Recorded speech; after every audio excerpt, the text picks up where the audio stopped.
राधे राधे। आज की वीडियो सिर्फ यात्रा नहीं है, ये एक अनुभव है। ये एक ऐसा संदेश है जो हर व्यक्ति तक पहुंचना चाहिए, जो कभी न कभी उज्जैन आने की सोचती हैं।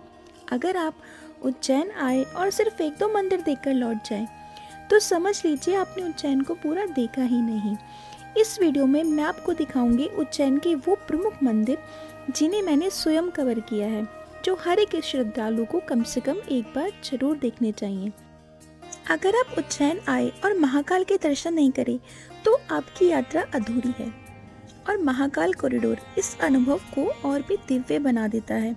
यहाँ आकर महसूस होता है कि उज्जैन केवल शहर नहीं है, एक जागता हुआ तीर्थ है।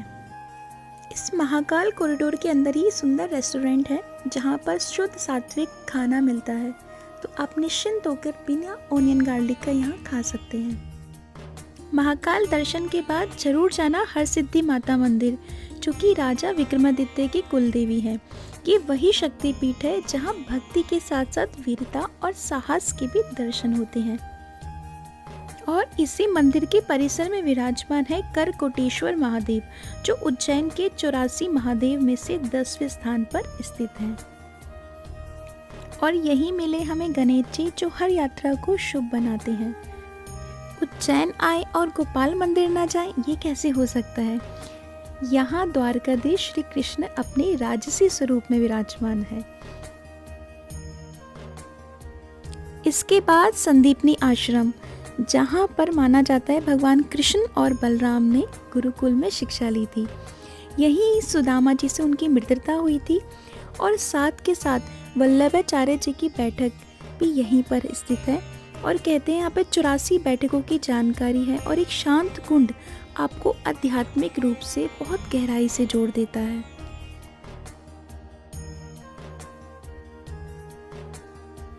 संदीपनी आश्रम से निकलकर हम पहुंचे सिद्धिवट। ये वट वृक्ष पार्वती माता द्वारा लगाया गया है और इसी के नीचे भगवान शिव जी, पार्वती जी और कार्तिकेय जी के साथ भोजन किया था। कहते हैं ये वृक्ष हजारों वर्ष पुराना है। और अंदर आपको दिव्य विग्रह के भी दर्शन होंगे।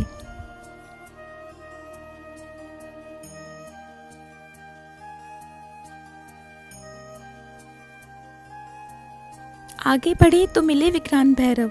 भैरव जी का बाल स्वरूप है, जो कि शिप्रा नदी के तट पर ही स्थित है। जब तक भैरव बाबा प्रसन्न न हो तब तक उज्जैन की यात्रा पूरी नहीं होती। फिर हम पहुंचे गढ़कालिका मंदिर, जो कि 51 शक्तिपीठ में से एक है। यहाँ की आरती सिर्फ देखी नहीं जाती, महसूस की जाती है। और सिर्फ 10 कदम की दूरी पर है स्थिरमन गणेश जी, जो बताते हैं सही मार्ग पर चलने वाले को कोई नहीं रोक सकता। इसके बाद हम पहुंचे भरतरी गुफा, जहाँ पर वैराग्य और शांति दोनों एक साथ मिलते हैं। यहाँ की आरती के बाद हमने किया प्रसादी भोजन। अगली सुबह भारत माता मंदिर के दर्शन के साथ एक नया दिन शुरू हुआ।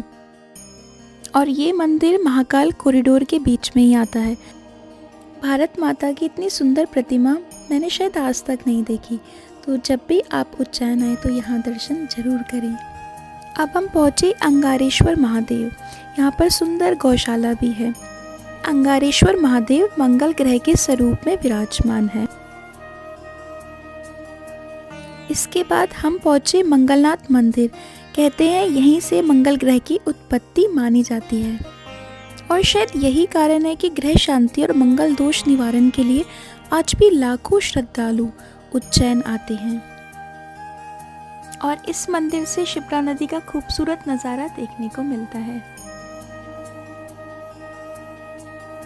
ये है राम जनार्दन मंदिर। इस मंदिर के प्रांगण में उज्जैन के 84 महादेव में से 2 महादेव विराजमान हैं, इसलिए इस स्थान का महत्व और भी बढ़ जाता है। और यहाँ आकर लगता है जैसे भक्ति, शांति और इतिहास तीनों एक साथ सांस ले रहे हों।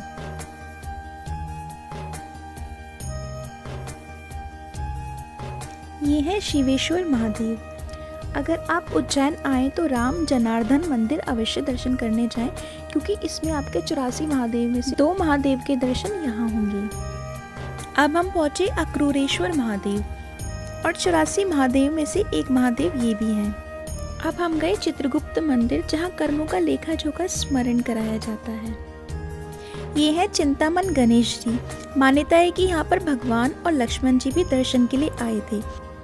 इस मंदिर की मान्यता है कि भगवान गणेश जी के दर्शन करने से मन की सारी उलझनें दूर होती हैं। ये है जीवाजी वैधशाला। यह ऋषि मुनियों ने सूर्य, चंद्र और ग्रहों की सटीक गणनाएं की थी। यह स्थान बताता है कि भारत में विज्ञान और अध्यात्म हमेशा साथ साथ चले हैं। क्या आप जानते हैं उज्जैन के इतिहास और आस्था पर एक खास फिल्म बनी है? तो हमने भी उसको देखना चाहा।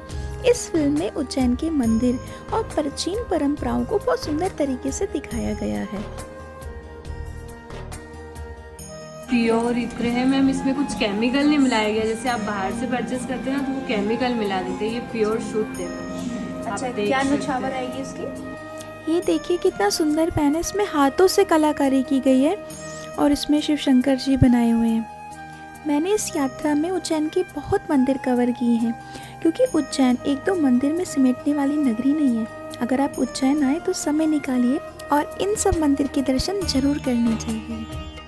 अगर आपको इस यात्रा में एक पल की भी शांति मिली हो तो कमेंट में लिखिए जय महाकाल, क्योंकि ये शब्द इस नगरी की पहचान है। आगे और ऐसी यात्राएं देखने के लिए चैनल को सब्सक्राइब करें। राधे राधे।